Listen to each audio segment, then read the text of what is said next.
Hello and welcome. I'm Adeshawa Josh. On this episode of NC Exclusive, we take a look at the rise of reverse migration in Nigeria.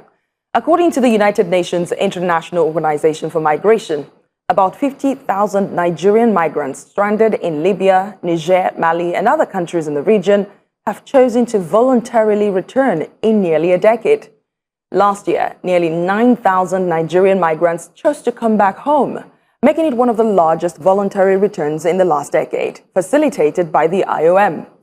Elsewhere in Africa, the number of Africans crossing borders and seas to reach Europe has dropped by half since last year. And this is due to systematic EU crackdown on irregular migration, according to a report by the Africa Center for Strategic Studies.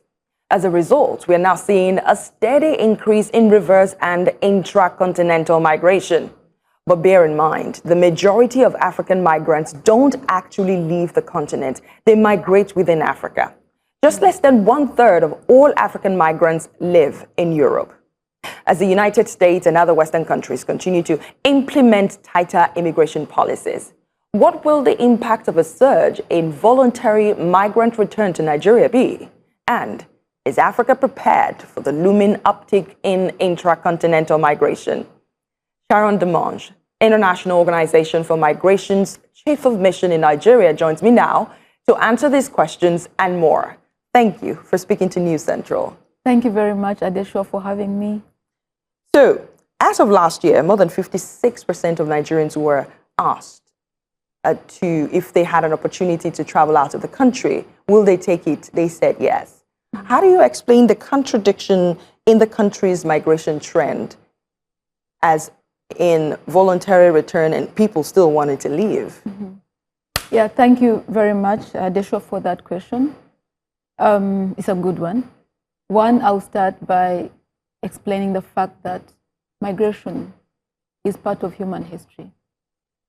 As human beings by nature, we want to move, looking for better, greener pastures, better opportunities out there. But also when we are forced, when we feel pressed, when we feel like, I can't live here anymore, when you have lost everything, your life, your livelihood, your source of income, you want to leave. And sometimes people lose their livelihood because of so many reasons, because of the impact of climate change. Floods come and wash away everything, and they leave people homeless. Recently, we witnessed floods where people lost lives, they lost their livelihood. The impact of drought sometimes, conflict, all that will force people to leave their ancestral homes. And when we are found homeless, helpless as human beings, we want to leave. If you talk about that assessment, whatever was done to identify whether Nigerians would like to leave, I believe the 56% you mentioned, more than half of the country wants to leave. Probably that could be, the reason. I don't know. But in most cases, we want to move as human beings when we find we have aspirations and when we cannot get our livelihood. Doesn't that speak to the failure of the policies of the countries these migrants are emanating from? Well, I would say, I wouldn't say there's a failure in terms of policies. On the contrary, the government of Nigeria is doing quite a lot. We have had the privilege of working with the government recently to revise their national migration policy. They have a draft, the draft 2025 that was recently adopted. That is one of the very strategic forward-looking tool that they have put in place to address the complex, dynamic migration challenges in this country.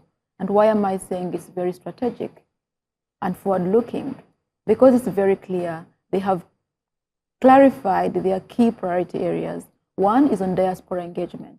How do they engage the Nigerian diaspora? You actually mentioned about 20-point-something billion coming in from remittances. This is from the Nigerian diaspora, who are like really very creative, very educated, well-skilled. We have issues of irregular migration within that policy. We are talking about irregular migration. In most cases, people leave and they don't live in a safe, in a dignified way.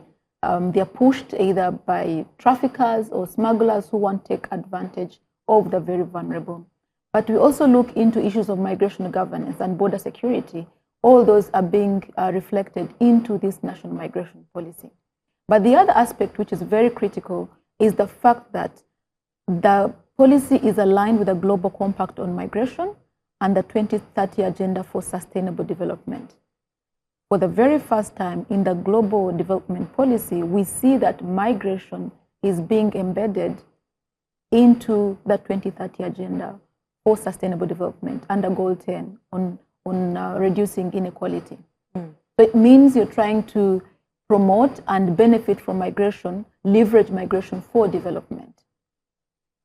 Then lastly, Nigeria ensures that there's a clear governance structure on how to implement this policy, but at the same time ensuring that everybody is part and parcel of this policy implementation. We have at the federal level and state level, we have the technical working group that have been established to facilitate the implementation of that policy, and very clear implementation plan that has clear actions, measurable targets and indicators to hold each person accountable, and whoever has the respective roles and responsibilities in implementing this policy will be held accountable, and they're able to present the progress they have made in terms of implementing this policy. So I would say Nigeria is like really doing well. And it's the first country at the global level to implement a policy that is aligned with the Global Compact on Migration. That is quite interesting. It is leading, I would say it's going to be leading in the entire African continent. That is brilliant, actually, and it's good to hear. You do know that there is a rise in the number of migrants stranded across Africa choosing to voluntarily return to their various countries. Here in Nigeria, we've seen an uptick in that number since last year. Let's talk about the data of these people. We do know that most of them are within the ages of 18 to 35, and some of these people are semi-skilled in terms of labor. What more has your data revealed in terms of those choosing to voluntarily return? I would say maybe a quick reference point from the return so far since 2017 that we have carried out with the government of Nigeria. We have had about 48,000 Nigerians returning home. And 20% of that, they're children, meaning they're below 18. Then we have women, about 45% of that group. So it means there's feminization of migration where, women and also moving as, how do I call that, as leaders in terms of mobility. You are no longer accompanying a family member or your husband. They're choosing by themselves to move. You're choosing by yourself to move. We have children, of course, those who are either 17 or 16, also trying to find better opportunities out there. And all of them are deciding, okay, now it is time for me to go back home. In terms of assistance, as IOM, we work with a principle of voluntary return, as you said. We don't get involved where we have huge deportation, because we have to work with our member states. So whoever is coming back home, they have chosen to return home. I've just come from the field, and there's this beautiful lady who returned. She's called Blessing. She's maybe in her early 30s, and she feels like she's very happy coming back home. And I asked her, would you really want to leave Nigeria and go back where you were? She said, no. Even if it's for the entire world, I don't think I want to go back. Why? Because I feel comfortable at home. Now I have my business that I set up is able to support me for my livelihood. I'm able to eat. I'm able to feed my family. So in most cases, even with the demography in terms of who is moving, where are they moving, I think the main underlying reason why they move is in search of better opportunities and life. There's also a rise in intra-continental migration. Yes. Alongside the reverse migration we are seeing here in Nigeria. What would you say is driving that in general? There are so many reasons, again, that drive migration, and also including within the region. One, I said, if we don't have if you have lost everything, if you have lost your home, if you have lost your livelihood, you will move as a human being. I will use an analogy of water. Migration is like water. Water flowing upstream to downstream. You will never stop water. If you want to hold water, then it is going to collect. If you don't have proper way of managing that, it will explode and it's going to destroy everything. Again, when we need water for our survival, but if we don't prepare, like during floods, to wash away everything. But if we have early warning systems in place, if we prepare properly, we won't lose lives, we won't lose livelihood. If we prepare very well, it means we are going to collect that water. It can be used for farming, for other opportunities, and we are going to grow. Now, coming back to migration, and that is actually how I look at migration. Coming back to migration, if we are well prepared, we are going to benefit. And the rise of migration, intra-migration, is because of climate change. That has been the main driver. We have seen mass displacement because of people who have lost their lives, they have lost their livelihood, they have lost their homes, and they are running away.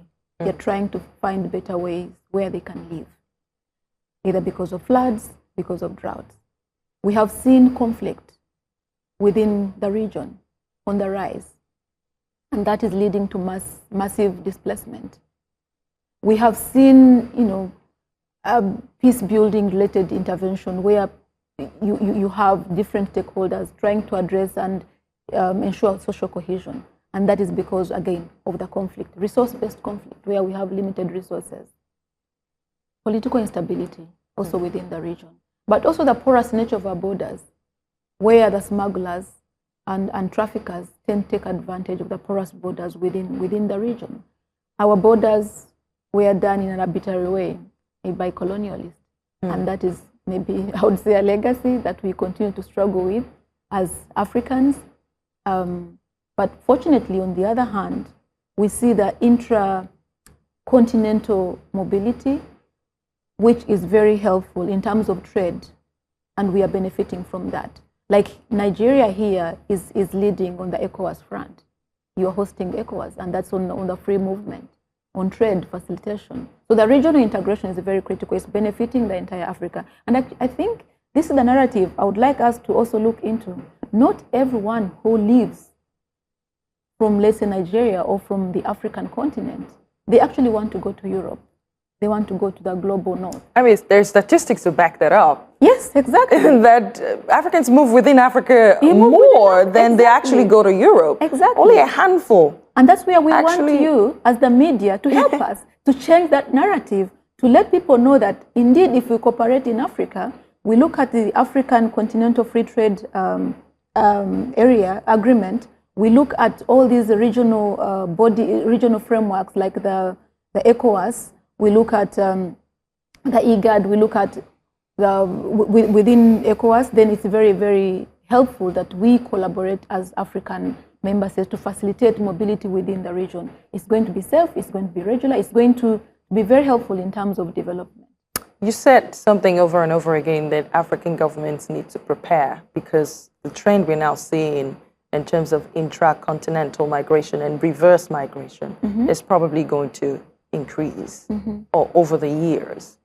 That's more people in Africa or more people going away from one part of Africa to another part of Africa, basically. What should receiving governments across Africa do to prepare for a surge in the number of people crossing into their borders?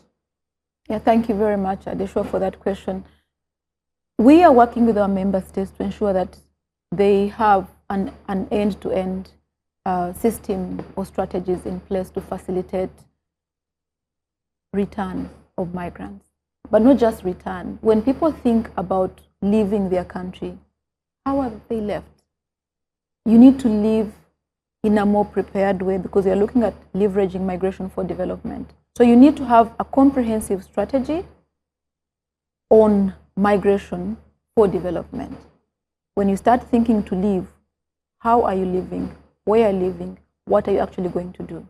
And when you have left in transit, how are you safe there?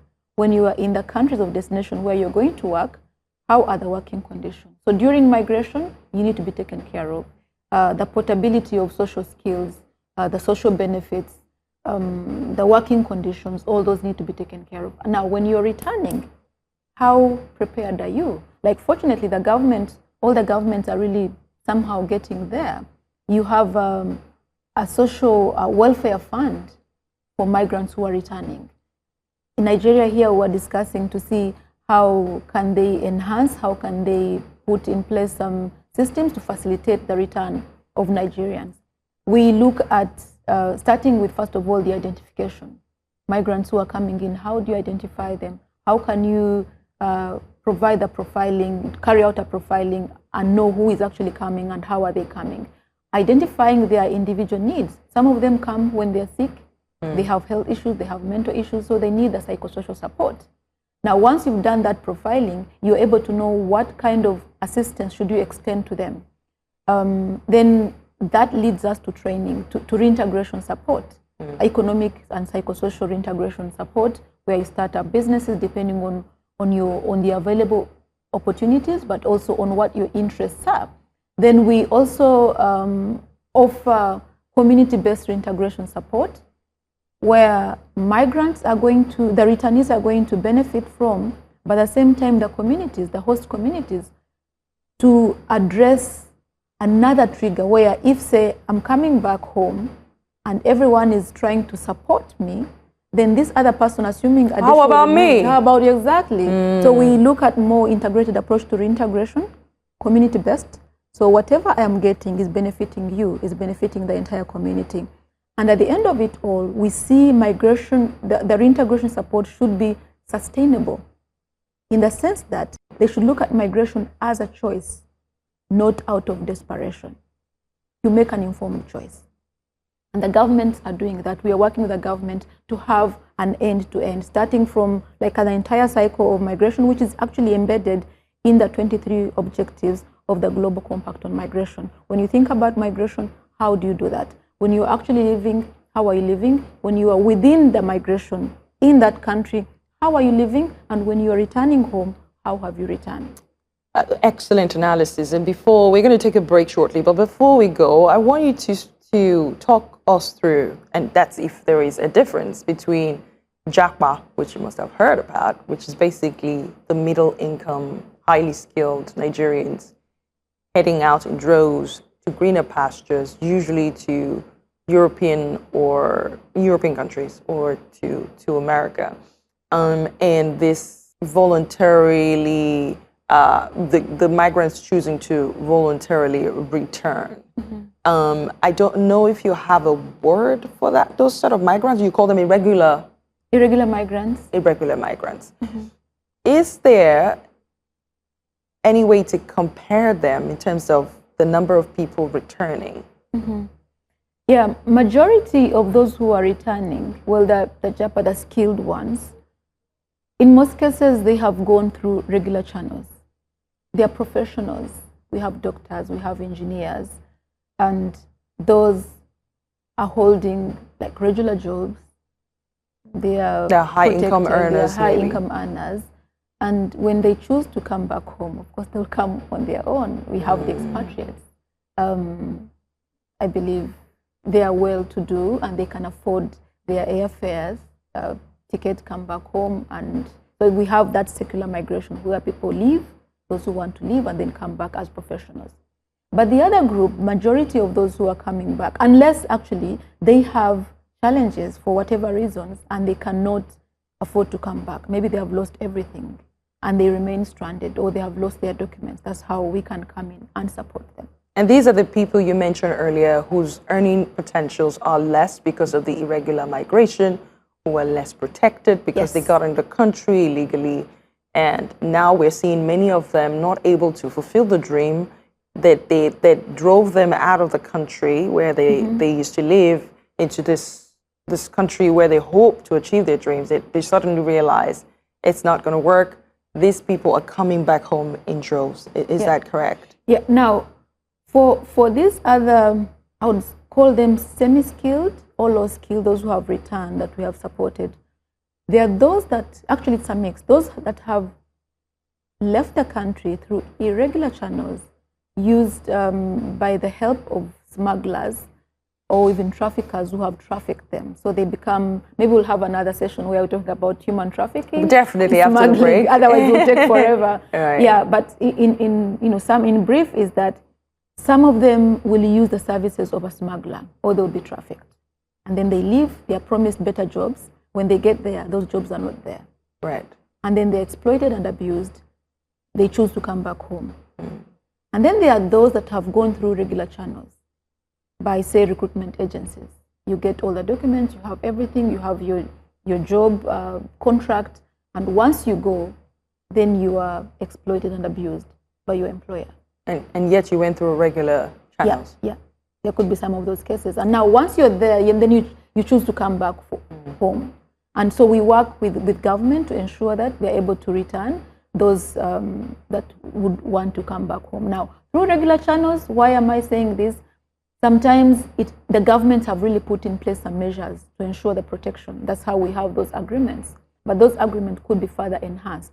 The monitoring system should be put in place to ensure that those who have left through regular channels, they're actually protected. And the government taking on that responsibility, which we are supporting through some of these policies. Hold that thought. We're going to go on a short break. Coming up on NC Exclusive, we will take a look at how the IOM is addressing the impact of climate change on migration in Nigeria and more. Please stay with us. Africa needs its own storytellers, people who understand the continent because they're from it. People who know that news is more than just a conversation starter, it's our stories. Because these stories run deeper than headlines and segments. It's about digging deeper to get the facts and telling the human side of every single story, not just the echoes from foreign headlines and perspectives. It's time to take back our narratives and share them in our voices. The birth of Africa's New Age reporting, and this is where it begins, right here at News Central TV, with stories that put Africa first.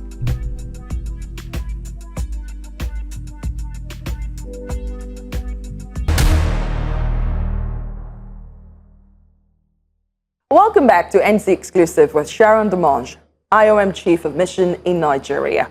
Thank you so much for staying with us. Thank you, Adeshwa, for having me again. Yeah, I really want you to talk us through some of the challenges that you have spotted in Nigeria's migration policies and its implementation, and how the IOM is collaborating to help fix that. Thank you for that question. The challenges are there, and they're not unique to Nigeria. We are facing all challenges everywhere, the entire continent and globally.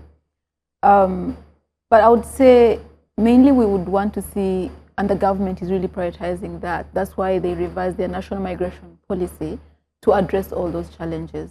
One, starting with promoting safe migration, addressing the challenges on irregular migration. How would they ensure that everybody is actually aware about their rights as migrants, about the available opportunities out there if they want to leave, and how are they living? Then the information management system, where Nigeria knows, okay, we have this number of migrants that have actually left, and these are the different skills assets that they'll be considering, and this is how we can leverage that for development back home. When they're bringing them back home as diaspora, they would like to come back home and contribute to the country, the development back home. They need to know actually who is there and where are they. So data is very critical, and I have seen that being prioritized into the policy, where they're going to look more into evidence-based policy making and programming and implementation to inform whatever policy that they're coming up with. That's another priority where the government is actually focusing on. And the other element is on leveraging migration more for development. I mentioned about the remittances. But the fact that they are putting in place, of course, they have now the Diaspora Commission. Yes, that is intended NIDCOM. to, exactly, the NIDCOM, intended to engage and have every diaspora actually involved into the development planning of this country. that is very, I would say, very commendable. But the whole issue of immigration and border governance is another area that the government prioritized into that policy. And migration and border governance is a bit of a challenge because we are dealing also with borders. That's, again, not unique to Nigeria. Africa, we have inherited from colonialist arbitrary borders, where most of our borders are very porous. And that can pose a lot of challenges in terms of ensuring facilitation and control of border movement and border management, which can also lead to border security. But the good news is that by having this policy, then the government is able to respond and address most of these challenges. Speak to us, right, thank you. Speak to us about how the IOM is supporting the Nigerian government in addressing the impact of climate change in light of the flooding season and the devastating impact it has left across several communities, including in the Middle Belt. Recently in Mokwa, you saw how the landslides just cleared entire communities and killed a lot of people. Are there any kind of support you're offering the government? And I'm not talking about handouts now, in terms of creating policies that ensures that sort of impact in terms of the devastation does not happen again. Flooding seasons is every year. Flooding season is every year. But then we keep coming back to the same spot over and over again. It shows a lack of policy or perhaps a lack of implementation of that policy, doesn't it? Yeah, thank you. Thank you very much, Adesha, for that question. Yeah, I would say it's a challenge, and which I believe the government, from the work that we've been doing with them, they recognize and they're prioritizing to address. As IOM, we have a strategy that has 3 strategic priorities. 1, saving lives and protecting people who are on the move, and 2, driving solutions to displacement. And the 3rd one is on regular pathways, which we talked about briefly in our first session. I'll focus on 2 of them. You talked about handouts. We don't focus only on handouts, but you need immediate support to those that have lost everything. If there's a flood, like you talked about Mokwa, if there's because either flood or drought, then we provide food, non-food items, we provide shelter, we provide health services, water, sanitation and hygiene. And that's what we did in Mokwa recently, plus several other interventions that we are actually carrying out. But beyond that, we look more into the humanitarian development nexus, which is very critical, providing durable solutions. Looking at data. Data is very critical. We have done the registration, but also have data that is going to inform the government on how to mitigate and address some of those challenges that will be coming up again because of climate change. Besides data, we look more into, how do I say, solutions-oriented. IOM is now the lead for solution for an agenda on addressing internal displacement. And the internal displacement because of so many reasons, including climate change. And the solutions would look more into how do you build a resilient community. So they are resilient to those shocks. They have more income generating activities. We have early warning systems in place. Whenever any of those climate related shocks will be coming up, people are actually aware. And partnership with the private sector, let's say like the Microsoft, so they are able to put in place some really proper early warning systems to help and address some of these challenges. But also to move people out of harm's way. For those who would like to move, how are they moving? Are they moving safe? The movement has a lot. You can't just wake up one morning and move people from their ancestral homes. You need to plan, you need to look into the land rights, you need to coordinate with everybody so they are well prepared and they have the right documentation when they actually want to move. And we are working with government to ensure that when that happens, it has to be done in a more coordinated, in a more safe way, where people actually know and they have agreed that this is where we would like to go, and you have the right documentation in place. So in summary, what we do is very comprehensive, looks into the immediate life-saving assistance that we all need as human beings, but at the same time look more into durable solutions that are intended to address the long-term challenges or impact of climate change. And the last one is on policy, where we put together and work with the government to have an evidence-based policy that is going to help them in terms of their programming. We have done that and we continue to do, but of course climate change requires all of us to work together. So it's not just the government, but including you from the media. How do you inform everybody? Because sometimes if you're going to move people out of harm's way, they need to be sensitized. And how is that going to be done? It needs a whole of government approach, a whole of society approach.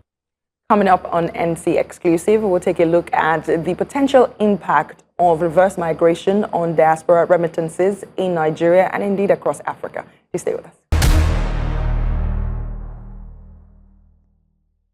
Africa needs its own storytellers, people who understand the continent because they're from it. People who know that news is more than just a conversation starter, it's our stories. Because these stories run deeper than headlines and segments. It's about digging deeper to get the facts and telling the human side of every single story, not just the echoes from foreign headlines and perspectives. It's time to take back our narratives and share them in our voices. The birth of Africa's New Age reporting, and this is where it begins, right here at News Central TV, the stories that put Africa first.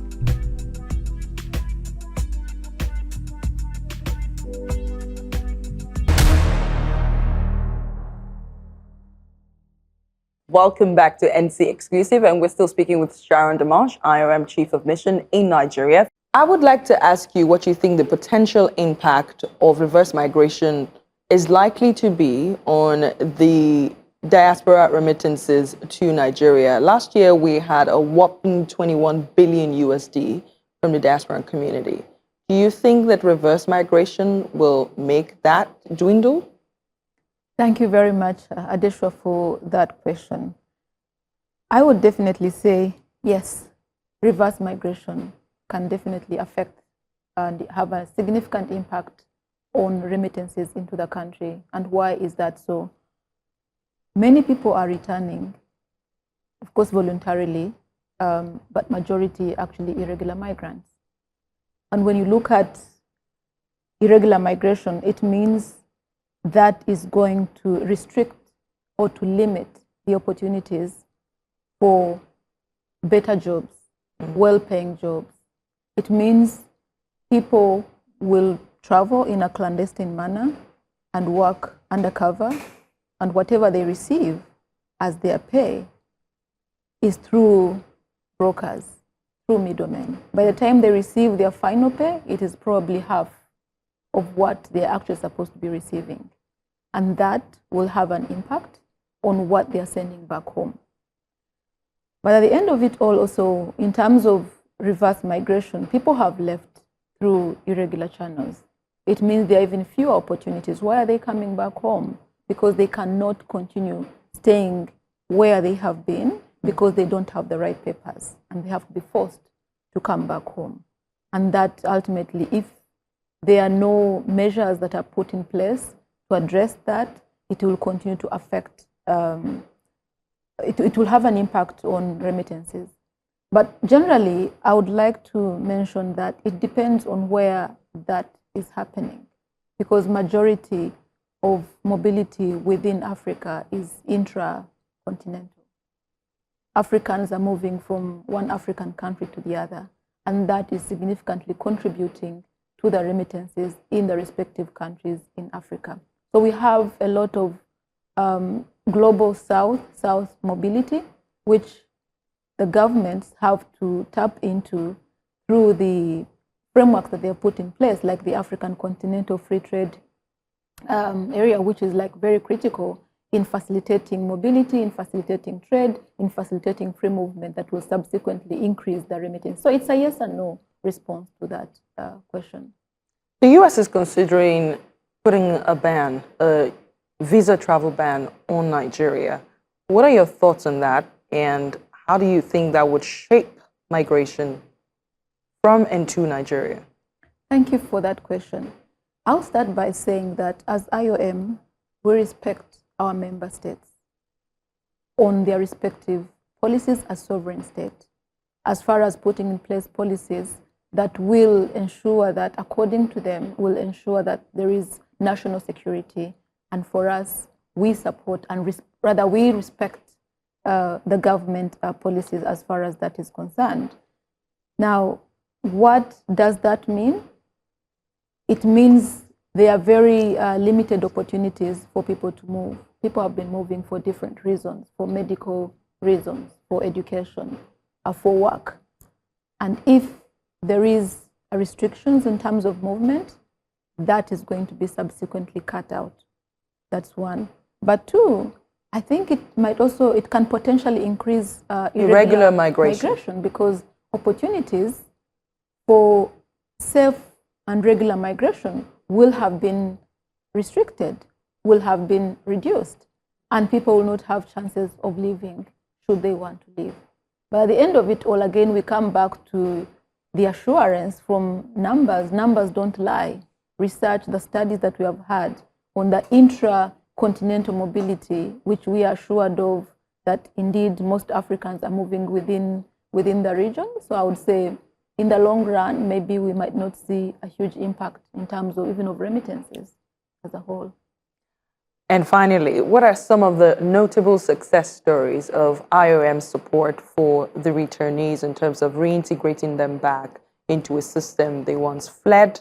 And I'm also directing my question specifically to victims of trafficking. Oh, thank you for that question. And maybe I would answer this with a huge smile, because we have had like really lots of achievements. If I was to go into details on what we have done, how we have been really successful in close coordination with the government, we are very privileged to be working with the government and them being at the forefront. But quickly, what I see this morning, I was coming in from the field, and I saw this young lady who is in her early 30s. She had left the country, of course, as an irregular migrant. She remained stranded. She went through like really very terrible experience, and she had an opportunity of coming back home. IOM was privileged to bring her back home as a vulnerable migrant. Actually, she was a victim of human trafficking, and she had to restart, her life over again. She was given reintegration support, but before that, she was given medical support, psychosocial support, and now she is standing on her own. She has a business that is working well. She's able to support her family. Her kids are in school from that business. I asked her a question. She's actually called Blessing. I asked her, Blessing, would you wish to go back to wherever you came from or to any other country apart from staying in Nigeria? She said, 1,000%, I wouldn't leave my country. I'm now very happy. I'm excited to be back home, and I can live here in a more dignified way. So I asked her, what message would you have for every young person there who has aspirations to leave? She said one thing: if I had the chance, I would say, please do not go. You can make it even here. But because they don't want to listen, I would say, okay, just go and try. You have that experience. For me, that's a huge success. That the fact that someone who has left, went through hell almost, and came back home, and then they are back on their feet, and they are very happy. That is what we are doing as IOM, to put a smile on people's faces in close coordination with government. There was another young lady, I think she was in her early 20s. She's called Faith. Faith left the country again through, there were better promises that she was receiving, but what she received was like really terrible. All hope was gone. And she came back home, started up a business, I think a pastry business. And now she is working, has employed 5 more other young ladies, and those 5 young ladies are supporting their families. So you can see the ripple effect. And that business is being integrated within the community. So you have more community-based reintegration support that is not only benefiting Faith as the primary beneficiary, but these 5 other ladies and the entire community. And for me, those are the successes. So besides those human interest stories, which warm my heart every day, and they keep driving me to work every day with my entire team. We have also policies. Nigeria has recently adopted a national migration policy that is very comprehensive. It's the first in the entire continent, the first country to have that comprehensive policy that puts an accountability mechanism in place to hold themselves accountable, to see the successes, the progress that they have made. For me, that's a big success. And finally, it is on the job placement platform that we have put together, where we provide opportunities for those who would like to go and work, not only in the global north, but also within the African continent. And then they would go out there and identify what jobs are there. We have the migration response centers, where you have, the information about migration, what are the available opportunities, and how would you move. And then including the partnerships. I'm so privileged to have the relationship with government where they trust IOM. Next week, I'll be going to Cross River State to look into the diaspora engagement and remittances. For me, that's a big plus, meaning that the country is actually leveraging migration for development, engaging the diaspora in the development work of this beautiful country. That's a success. And on that note, we're going to have to leave the conversation there for now. We'll keep an eye on these success stories. Thank you so much for speaking to News Central. Sharon Dimanche, IOM Chief in Nigeria. Thank you very much, Adeshwa, for having me. I'm very honored to have spoken to you today. Thank you. Well, the conversation continues on all our social media platforms. Let us know your thoughts using the hashtag NC Exclusive. I'm Adeshawa Josh. Thanks for watching.